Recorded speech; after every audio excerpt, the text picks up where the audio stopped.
Good morning. This lesson is for Wednesday, April 29th, and today's shout out goes to Lillian. Lillian, I miss you. I'm so thankful for you and the fact that you're always diligent in doing the assignments that are prescribed to you. And I don't know how even this thing is. I was having trouble with my thing this morning. So we're starting a new chapter, chapter 19, 2 more chapters left, and we're going to be talking about the Cold War, a war of words, and the biggest two countries that were really involved in this Cold War was the United States and the Soviet Union, and we're going to talk more about that through this chapter and how not only democracy spread throughout the world after World War II, but so did communism. So pages 346 to 350. So a few pages that we're going to talk about. Now, really quickly, like I said, the chapter title is the Cold War, and we're going to be discussing the years between 1945, right after World War II, to 91. Briefly, if you look at your timeline, you have the Cold War begins in 1945, Greece endures a civil war, 1944 to 1949, India gains independence from Britain, 1947, Israel becomes a modern nation in 1948, Arab and Israeli War, 1948 to 1949. You have the Berlin Blockade, 1948 to 1949. Chiang Kai-shek establishes the Republic of China in Taiwan. Remember, he was in China, and then he had to escape to Taiwan for his life because the communist government took over. And then you have the Korean War, which they call the Korean War the Forgotten War because people don't talk much about it, and it was kind of like no one won. It was a stalemate. 1950 to 1953. And then the Battle of Dien Bien Phu, which is 1954. All right, then Ghana becomes the first African colony to gain independence in 1957. Sputnik, fighting over who's going to send the first man into space, and that was Russia. They beat us, and that was 1957. China's Great Leap Forward, 1958. You have the Cuban Missile Crisis in 1962 and the Six-Day War between Israel and the Arabs in 1967. In 1973, you have American forces evacuated from South Vietnam. Tiananmen Square Massacre is 1969. Poland gains independence 1989, and the Soviet Union collapses in 1991. Some big ideas that we're going to discuss during this chapter. What major political and economic changes accompanied the post-war recovery? Why did the Cold War break out after World War II? How did the colonies achieve independence following the war? And what were the causes and consequences of the collapse of the Soviet Union? Your guiding questions for today are: how did Western Europe and Japan achieve rapid economic recovery following the war? What role did the Marshall Plan play in political and economic stabilization of Western Europe, and why was the United States founded? Not United States, United Nations founded. What were its successes, and what were its failures? And so today we will be talking about post-war reconstruction. So when the war was over, a lot of these countries were having to rebuild so much because, you know, the fighting was in Europe. Europe was in ruins. Then you have the Soviet Union trying to take more countries. It was easy to do this because Europe was unstable after the war. So the communist government, Russia, could come in and swoop in and, you know, spread its ideology to all these other countries. And then the countries that were already taken captive by Russia during World War II were forced into this communist government, communism. Europe did not want this to happen, so rebuilding needed to happen quickly. And you're going to see that the United States is going to have a lot of influence on here. So the first person that we will talk about, and I'm going to pull up his picture, and I know his picture is probably in your thing already. Oops, wrong page. So his name, sorry about this, I just accidentally, Konrad Adenauer. Here's a picture of him. Okay, can you see? He was the German chancellor under whose leadership West Germany experienced an incredible recovery. So as I'm talking about in this chapter, you'll hear me say West Germany and East Germany. And the reason being that it's not Germany is because Germany isn't divided. All right, and you're going to see a communist part of Germany, which is East Germany, and then the free Germany, which is West Germany. Okay, so Germany was under that influence, and then, I'm just trying to do this really quickly, but France, so Germany's fine right now, at least West Germany is. France did not gain stability until the Fifth Republic was established by Charles de Gaulle, and it's the government that is used today. There's a picture of Charles de Gaulle. I'll go ahead and show you that right now. And he established the Fifth Republic. Can you see him? All right, so one of the things, let's go back and review. Remember, we talked a little bit about the different republics of France. You had the First Republic that happened in 1792, which was during the French Revolution. Remember the guillotine? And then the Second Republic in 1848 was established when there was unrest in France and Napoleon Bonaparte came in and was in control, came into power. You have the Third Republic, that happened in 1870, and this was when France defeated by the Prussians. And the Fourth Republic was established after World War II, but it only lasted 11 years because it was so weak. So in swoops in Charles de Gaulle, and he does a great job in establishing the Fifth Republic, which they still use today. Then you have Japan. After the war, Japan was in ruins too because bombing, thanks to the United States. Well, the United States goes in and is going to, so the United States took control of Japan, and it is going to help Japan get back on its feet. The one thing about America is even though it fought its enemies and destroyed its enemies, they were very gracious in helping rebuild the country. And so Douglas MacArthur, remember him, he was a great general in World War II. He supervised this part of reconstruction of Japan. And in your book, there's a picture of him standing next to Hirohito. Bitter enemies, not bitter enemies, but enemies during the war. Now he's going to work with Hirohito to help rebuild his country. The goal was to reform Japan under the democratic lines and to prevent them from taking aggressive military action in the future. They didn't want Japan to be another China or another, Vietnam that's going to have this communist influence. So governmental leaders in Japan who wanted a stricter communist government were fired, and they had to leave their position. They hired other people that was more of the democratic nature.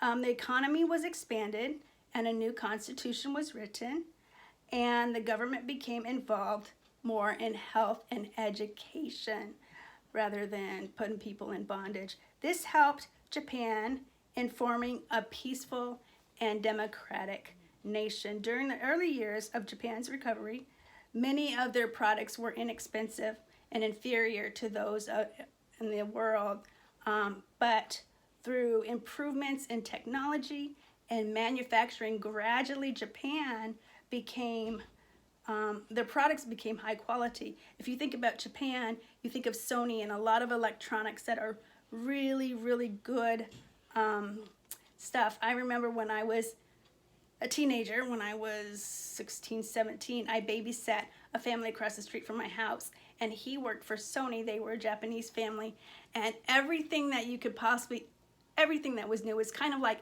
being the first to get the iPhone when it first came out. People that worked at Apple, or the iPod, or something that was just new. He always had it. He always had the newest things from Sony, and I would love to go over there and watch movies on his, VCR. Actually, he was the first one that had video discs that showed movies rather than the old VCRs, and you probably have no idea what I'm talking about. But it was pretty cool to see that. But Japanese became good.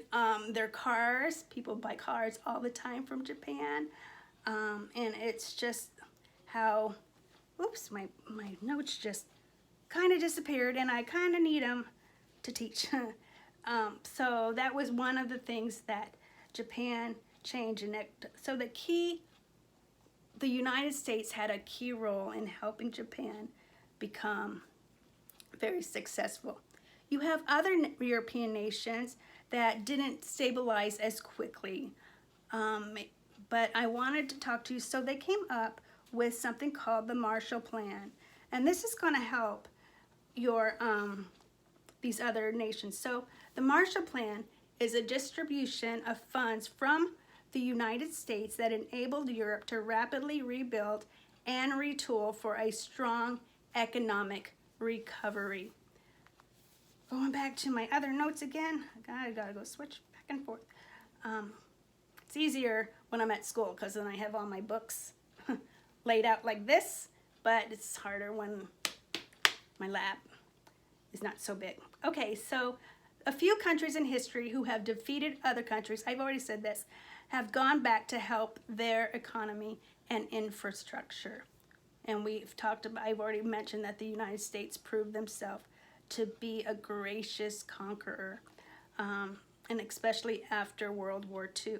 So in the process of America helping other nations, some of their greatest enemies or their biggest enemies became their greatest allies. So Japan became America's ally. And you're going to see how, you can defeat someone. What I think is so gracious is that whenever you watch a sports program and there's, whether it's a basketball tournament or something, or the finals, and the winning team or goes and shakes hands with the other coach, or shakes hands with the people that they just demolished, that shows a lot of character. And also shows a lot of character for the losing team to go shake the hands and look the people in the eye and say good job. Even if you're frustrated and you're mad, it still shows great sportsmanship. Other ways growth happened in Europe, developing unity within the European countries. Another thing that was formed, and it was the European Coal and Steel Company. And I will tell you the definition of that, the European Coal and Steel Company. And this included, or the ECSC, this included France, West Germany, Italy, Belgium, Netherlands, and Luxembourg. Okay, and this actually was very beneficial for these other countries too, because there it goes. It helped reduce waste and inefficiency, and this success that happened here brought the common market. And I think there's a definition of the common market. If you were to have this class, you would have to know what it was, but it's another name for the European Economic Community. It's an organization that promotes economic cooperation in Europe. So what I wanted to go on is 30 countries eventually became involved in the common market over the next 40 years. So we started with those few, but then more joined. The welfare system was another development in Europe, and this was welfare is the financial support given by the government. So right now we're going to briefly talk about the British and the French welfare program. The British government took control of the coal and railroad industry in Britain. This proved to hit their economy hard. But France provided national health care and retirement plans. Their minimum wage, though, was double of the United States because things were more expensive and in France. But there are some costs of getting governmental support. The French welfare system developed an economic crushing cost, and they are burdened with government regulations that increase the cost of doing business. I'm going to give you an example about that in a minute. These businesses are then reluctant because the government makes it difficult to suspend and terminate employees. So if you have an employee that's horrible, you can't terminate them because they have that government approval. It's kind of like when a teacher has tenure at a certain school. That means that they've worked for a long time, so no matter what they do, you can't fire them, all right, unless they commit a crime. But they could be a horrible teacher and still not lose their job.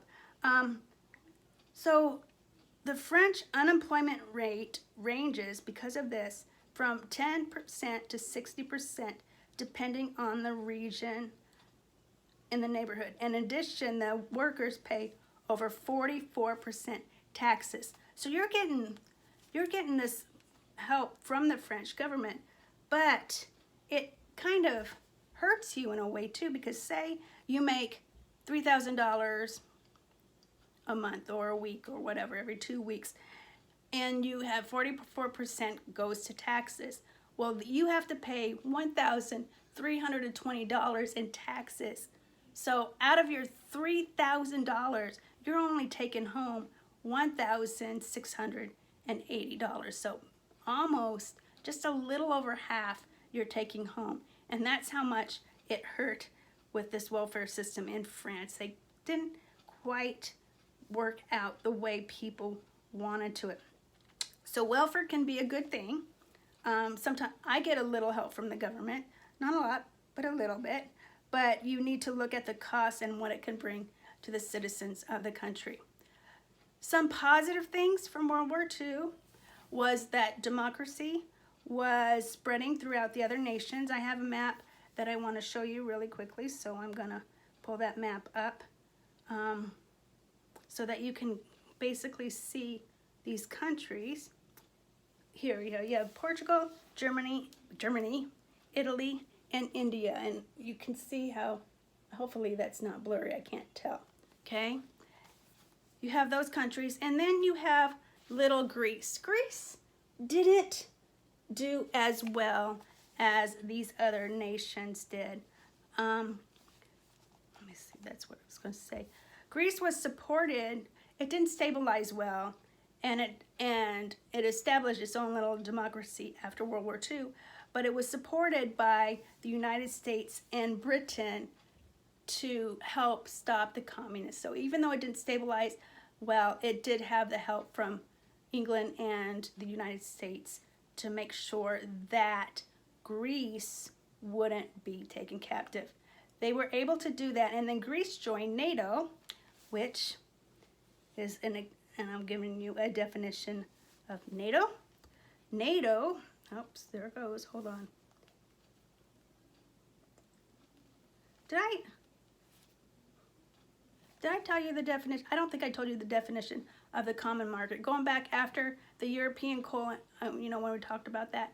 Common market is another name for the European Economic Community. It's an organization that promotes economic cooperation in Europe. And this is what we were talking about with the high. These costs for these policies are high taxes, high unemployment, and regulations that hinder the competitiveness of French companies. And that's why I was going in and talking to you about not the government taking control and not being able to fire them. All right, and then I gave you that example about the taxes. So Greece endured a civil war between 1944 and 1949 because Greek communists attempted to seize control of the country. That's when England and Britain came swooping in to help England and Britain, sorry, England and the United States. It's been a long day. And they formed NATO. NATO is the North Atlantic Treaty Organization, formed in 1949 to oppose Soviet aggression. Soviet aggression. So we have NATO, and then the whole purpose of NATO was to protect countries and prevent communism from taking over a country. And the next day or so, we're going to be talking more about communism. Right now, not so much. We saw that the League of Nations, remember when we talked about the League of Nations, they didn't do a good job in maintaining peace because we ended up with World War II, right? So in 1945, this was the a new organization was started between 50 nations. This was called the United Nations. And this we have today. If you go to New York, you can go see where the United Nations are, and it has all the countries' flags and everything. Okay, but the United Nations is an organized diplomats representing 50 nations, founded to ensure international peace. I'm laughing at something because I'm about to tell you. So this organization is still in existence today. It has 193 members now, and since it has so many countries, there are issues because not every country that's part of NATO agrees they have the same type of government or whatever. So sometimes it's hard. It's like having kids, and the kids are fighting, and you have the mom here trying to maintain peace. Well, the United Nations is something that's supposed to maintain peace. However, the United States and Soviet Union didn't get along at all during the Cold War. And so they had a hard time making sure that the United States and the Soviet Union was at least not going to start a war with one another. Now, we had the Cold War, but there was a lot of times where we thought we would go into World War III fighting the Soviet Union, fighting communism against democracy. It's hard for the UN at times to make decisions that maintain peace among nations because you have 193 nations, but they all have different ideas. They don't have the same foundation. And so that's why the Bible talks about not being unequally yoked. If I marry someone that doesn't believe the same way I believe as far as Christianity is concerned, it's going to cause a lot of problems. And then if I have a child, it's going to cause problems on how to raise a child. Do I raise them in this religion? Do I raise them in this religion? I'm not saying that you can't work it out, and that's fine. But I think that sometimes it's like this. You have all these people trying to give their own advice and own opinions, and they're not going to work out. And so fighting's going to start. So think about it, having 193 children, and you can't do much about it. The recovery, so the UN will address great moral issues that will arise within a country. It will also help start a war. The recovery after World War I will be a hard process. We will not only see democracy spread within countries, but we will also see communism spread. Really quickly, your review questions. Who led West Germany during the 1950s and played a key role in its economic miracle? Konrad Adenauer. And then who became president of France in 1958 and established the Fifth Republic? That was Charles de Gaulle. What U.S. economic plan helped stabilize Western Europe? That was the Marshall Plan. And why do French companies find it difficult to be competitive? It was government regulations. What Western nation fought a civil war in 1940s to determine the success or failure of the democracy? Greece. And then from a biblical perspective, what is a key reason for the United Nations' inability to work towards solutions among countries with varying religious and ideological backgrounds? So, like I said before, the United States will reject any biblical moral standard, rejecting the Bible as a standard by which all actions are judged, the member states, or if they have their own ideologies, they will agree differently on punishment or if it's right or wrong. They are unable to determine what ought to be done about the world because they don't have the biblical world view of how to handle things. I'm going to close with an interesting fact. It's kind of fun for those of you that have been playing video games this whole time. But in 1958, a scientist who helped design the first atomic bomb also created the first video game. That's pretty interesting. All right, I will see you tomorrow. Have a great day, and don't forget to make good choices.